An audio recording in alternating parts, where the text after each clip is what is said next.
প্রিয় ভাইরা মা বোনেরা, ফজরের 2 রাকাত সুন্নত নামাজ আদায় করার পরে নবীজির শেখানো ছোট্ট দোয়াটি শুধুমাত্র 100 বার পাঠ করবেন।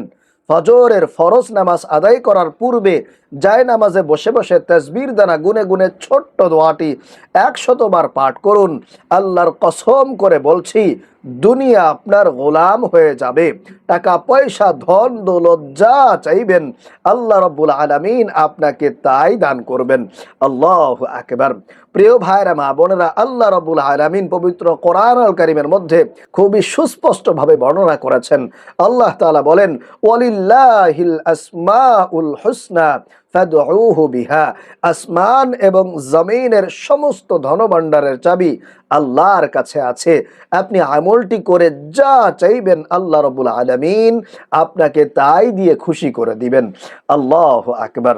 এজন্য প্রিয় ভাইরা মা বোনেরা, আপনাদেরকে আমি বিশেষভাবে অনুরোধ করে বলতে চাই, যেহেতু রজব মাস চলছে, বরকতি মাস চলছে, এই মাসটা হলো আল্লাহ তাআলার মাস।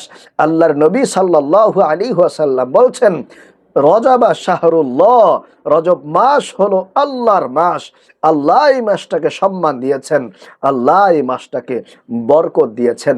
অতএব এই সম্মানিত মাসে, বরকতপূর্ণ মাসে আপনি যদি আল্লাহর নবীর শেখানো এই ছোট্ট দোয়াটি শুধুমাত্র যায় নামাজে বসে বসে ফজরের ফরজ নামাজ আদায় করার পূর্বে 100 বার পাঠ করতে পারেন, আপনি যদি অভাবী হয়ে থাকেন, আপনি যদি ঋণগ্রস্ত হয়ে থাকেন, আপনি যদি বিপদগ্রস্ত হয়ে থাকেন, আপনার যদি অনেক বেশি অভাব অনটন থাকে, আপনার যদি বিপদবালা মুসিবত থাকে, আপনার যদি পেরেশানি থাকে, আপনি যদি অভাব দূর করাইতে চান, আপনি যদি রিজিক বৃদ্ধি করাইতে চান, তাহলে আমি আপনাদেরকে বলবো, আজকের এই আমলটা আপনি কোনোভাবেই মিস করবেন না। করবেন তো কপাল খুলে যাবে, ভাগ্য পরিবর্তন হয়ে যাবে। আল্লাহর কাছে এই বিশেষ মাসে আল্লাহর পছন্দনীয় আমলটি করে যা চাইবেন আল্লাহ রাব্বুল আলামিন আপনাকে তাই দান করবেন। আল্লাহু আকবার। প্রিয় ভাইরা মা বোনেরা, নবীজি সাল্লাল্লাহু আলাইহি ওয়াসাল্লাম বলছেন, কেউ যদি ঈমান এবং ইখলাসের সঙ্গে এই দোয়াটি পাঠ করে আল্লাহর কাছে দুহাত তুলে কিছু চায়, আল্লাহ তাআলা তার হাতকে খালি হাতে ফিরিয়ে দিতে লজ্জাবোধ করেন। সুবহানাল্লাহ। এজন্য আমি আপনাদেরকে আবারও বলছি, আপনি যদি অভাবী হয়ে থাকেন, আপনি যদি বিপদগ্রস্ত হয়ে থাকেন, আপনার যদি অনেক অনেক ঋণ থাকে, কোনোভাবেই আপনি ঋণের টাকা পরিশোধ করবেন এরকম কোনো ব্যবস্থা করতে পারছেন না, তাহলে আজকের এই আমলটি কোনোভাবেই ছাড়বেন না ইনশাআল্লাহ তাআলা। কারণ নবীজি সাল্লাল্লাহু আলাইহি ওয়াসাল্লাম বলছেন, ফজরের 2 রাকাত সুন্নত নামাজ আমি নবীর কাছে দুনিয়ার মধ্যে যা কিছু আছে তার চাইতেও উত্তম, তার চাইতেও দামি। আল্লাহু আকবার। এজন্যে আপনি যদি নামাজের কাছে আসেন, নামাজ পড়ে আমল করেন, তাহলে অবশ্যই আপনার সেই আমলটা কাজে আসে। আপনারা অনেকেই নামাজ পড়েন না, আমল করেন, যার কারণে সেই আমলটা কোনো কাজে আসে না, আমলটা আল্লাহর কাছে কবুল হয় না। কারণ একজন নামাজি ব্যক্তি আমল করবে, এরপরে আল্লাহর কাছে কিছু চাইবে, আল্লাহ তাআলা তার সেই চাওয়াটাকে পূরণ করবে না, এটা হতেই পারে না। অবশ্যই যারা নামাজ পড়ে আমল করে, আল্লাহর উপরে পূর্ণ ভরসা রেখে, আস্থা রেখে, নবীজির শেখানো আমলগুলো সঠিক নিয়মে করে আল্লাহর কাছে চায়, অবশ্যই আমার আল্লাহ তাদের চাওয়াগুলোকে পূরণ করে দেন। কারণ আল্লাহ রাব্বুল আলামিন নিজেই পবিত্র কোরআন আল কারীমের মধ্যে বলছেন, ওয়ামান ইয়াত্তাকিল্লাহা ইয়াজআল লাহু মাখরাজা ওয়া ইয়ারযুকহু মিন হাইসু লা ইয়াহতাসিব। যেই ব্যক্তি আল্লাহ তাআলাকে ভয় করবে, তার দেওয়া বিধিবিধানগুলোকে মেনে চলবে, আল্লাহ রাব্বুল আলামিন বলছেন, ওয়া ইয়ারযুকহু মিন হাইসু লা ইয়াহতাসিব, আল্লাহ তাআলা তাকে এমন এমন জায়গা থেকে তাকে রিজিক এনে দিবেন, তার রিজিকের ব্যবস্থা করে দিবেন যেটা সে কল্পনাও করতে পারবে না, যেটা থেকে সে অবাক হয়ে যাবে, সে আশ্চর্য হয়ে যাবে। আল্লাহু আকবার। কারণ আল্লাহ রাব্বুল আলামিনের ওয়াদা, আপনি যদি আল্লাহর বিধিবিধানগুলো মেনে চলেন, আল্লাহকে যদি আপনি দুনিয়াতে ভয় করে চলতে পারেন, আল্লাহই আপনার জন্য একেবারে যথেষ্ট হয়ে যাবেন। সুবহানাল্লাহ। এজন্য প্রিয় ভাইরা মা বোনেরা, অবশ্যই অবশ্যই আজকের এই আমলটি আপনাদেরকে করতে হবে। যদি করতে পারেন, ইনশাআল্লাহ আপনার জীবনের মোড় ঘুরে যাবে, আপনার কপাল খুলে যাবে, আপনার সকল অভাব অনটন দারিদ্রতা আল্লাহ রাব্বুল আলামিন দূর করে আপনাকে সচ্ছলতার জিন্দেগি দান করবেনই করবেন ইনশাআল্লাহ তাআলা। তাহলে আসুন প্রিয় ভাইরা মা বোনেরা, আমি আপনাদেরকে আমলের নিয়মগুলো বলে দেই।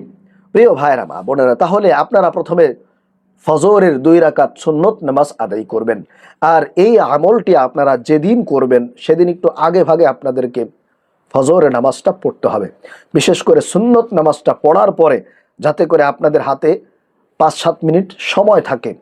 ফজরের যে ফরজ নামাজটা পড়বেন সেই ফজরের ফরজ নামাজটা পড়ার আগে আপনি যেহেতু সুন্নত নামাজটা পড়ার পরে মাঝখানে এই আমলগুলো করবেন, অতএব সেখানে আপনাকে কিছু সময় হাতে রেখে এই আমলটা করতে হবে। তাহলে প্রথমে আপনারা 11 বার ইস্তেগফার পড়বেন, আল্লাহর কাছে একটু ক্ষমা চেয়ে নেবেন, মাফ চেয়ে নেবেন। আর আপনারা যদি ইস্তেগফার পাঠ করেন তাহলে 5টা পুরস্কারে আল্লাহ রাব্বুল আলামিন কিন্তু আপনাকে পুরস্কৃত করবেন। 1 নাম্বার, আপনি যদি ইস্তেগফার পাঠ করতে পারেন, আল্লাহর কাছে সেভাবে অনুতপ্ত হয়ে লজ্জিত হয়ে আল্লাহর কাছে যদি নিজের গুনাহের জন্যে নিজের পাপের জন্যে অনুতপ্ত হয়ে আল্লাহর কাছে ক্ষমা চাইতে পারেন, তাহলে অবশ্যই আল্লাহ তাআলা আপনাকে 1 নম্বরে ক্ষমা করে দিবেন। আপনার অতীত জীবনের যত প্রকার গুনাহ আছে, সগীরা বলেন কবিরা বলেন, জানা ওয়াজানা শিরকি বিদআতি, সমস্ত প্রকারের গুনাহগুলোকে আল্লাহ রাব্বুল আলামিন ক্ষমা করে আপনাকে একেবারে নিষ্পাপ বেগুনাহ মাসুম বানায় দিবেন। আল্লাহু আকবার। এজন্য 1 নাম্বার পুরস্কার, আল্লাহ তাআলা আপনাকে ক্ষমা করে দিবেন, মাফ করে দিবেন। 2 নাম্বার, আল্লাহ তাআলা আপনাকে টাকা পয়সা ধন দৌলত দান করবেন। আপনার জীবনে আল্লাহ তাআলা অভাব রাখবেন না, আপনার কোনো চাওয়া আল্লাহ তাআলা অপূর্ণ রাখবেন না। আপনি যদি বেশি বেশি ইস্তেগফার পড়তে পারেন, আল্লাহ রাব্বুল আলামিন আপনাকে মুস্তাজাবুদ দাওয়া বানিয়ে দিবেন। আল্লাহু আকবার। এজন্য 2 নাম্বার পুরস্কার হলো আল্লাহ তাআলা আপনার দোয়া কবুল করবেন, আপনাকে টাকা পয়সা ধন দৌলত দিয়ে ধনী বানিয়ে দিবেন। 3 নাম্বার যে পুরস্কার সেটা হলো আল্লাহ তাআলা আপনাকে নেককার সালেহ উত্তম সন্তান দান করবেন। এমন সন্তান দিবেন যে সন্তান আপনার দুনিয়াতেও কাজে আসবে এবং পরকালে মৃত্যুর পরেও আপনার সেই সন্তান আপনার জন্য নাজাতের ওসিলা হয়ে যাবে। 3 নাম্বার। 4 নাম্বার পুরস্কার হলো আল্লাহ রাব্বুল আলামিন আপনাকে মৃত্যুর পরে বিনা হিসেবে জান্নাত দান করবেন। আর 5 নাম্বার সর্বশেষ পুরস্কার যেটা, সেটা হলো আল্লাহ তাআলা আপনাকে জান্নাতের নহর থেকে শরবত পান করাবেন, শরবত পান করাবেন। আল্লাহু আকবার।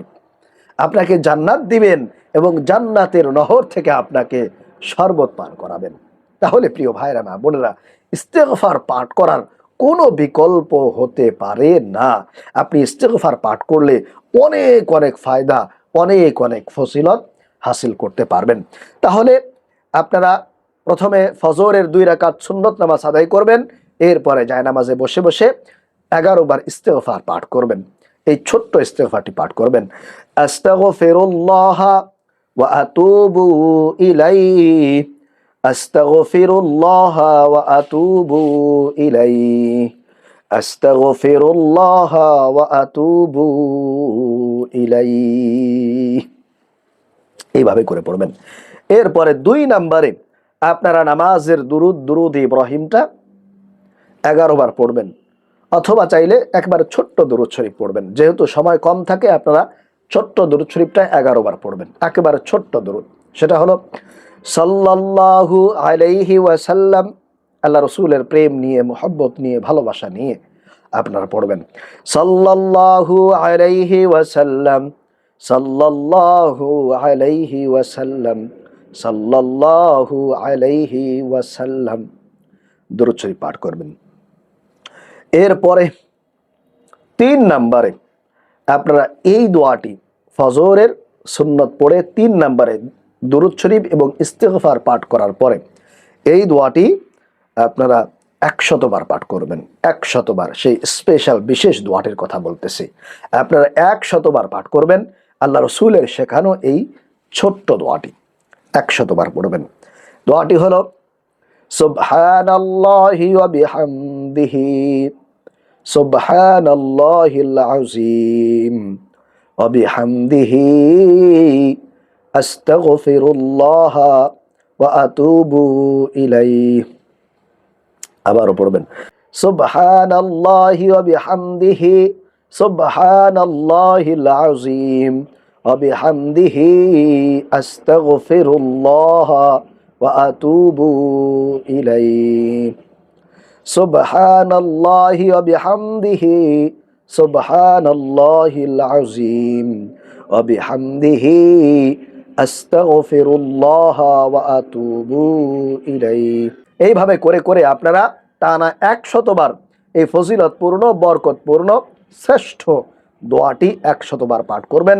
তারপরে সর্বশেষ আবারও আপনারা 11 বার ছোট্ট দুরূদ শরীফটি পড়বেন, সাল্লাল্লাহু আলাইহি ওয়াসাল্লাম সাল্লাল্লাহু আলাইহি ওয়াসাল্লাম। এই দোয়াটি পড়ে আপনারা সর্বশেষ দুহাত তুলে মুনাজাত করবেন, সংক্ষিপ্ত আকারে মুনাজাত করবেন, দোয়া করবেন। আপনার যে সমস্যা আছে, আপনার অভাব থাকলে সে অভাবের কথা বলবেন। যদি ঋণ থাকে, ঋণের জন্য আল্লাহর কাছে বিশেষভাবে অনুনয় বিনয় করে চোখের পানি ছেড়ে দিয়ে আল্লাহর কাছে আপনারা দোয়া করবেন, চাইবেন, তাহলে অবশ্যই আল্লাহ রাব্বুল আলামিন আপনার দোয়া সাথে সাথে কবুল আর মঞ্জুর করে নেবেন। তাহলে প্রিয় ভাইয়েরা, মা বোনেরা, আশা করি আপনারা আজকের এই সম্পূর্ণ আমলটি বুঝতে পেরেছেন, শিখতে পেরেছেন। আপনাদেরকে একটি অনুরোধ করব, আপনি যদি আমাদের এই চ্যানেলে নতুন এসে থাকেন তাহলে অবশ্যই দয়া করে চ্যানেলটি সাবস্ক্রাইব করে দিবেন। আর ভিডিওটি ভালো লাগলে, উপকৃত মনে হলে অবশ্যই ভিডিওতে একটি লাইক দিবেন। আসসালামু আলাইকুম ওয়া রাহমাতুল্লাহি ওয়া বারাকাতুহু।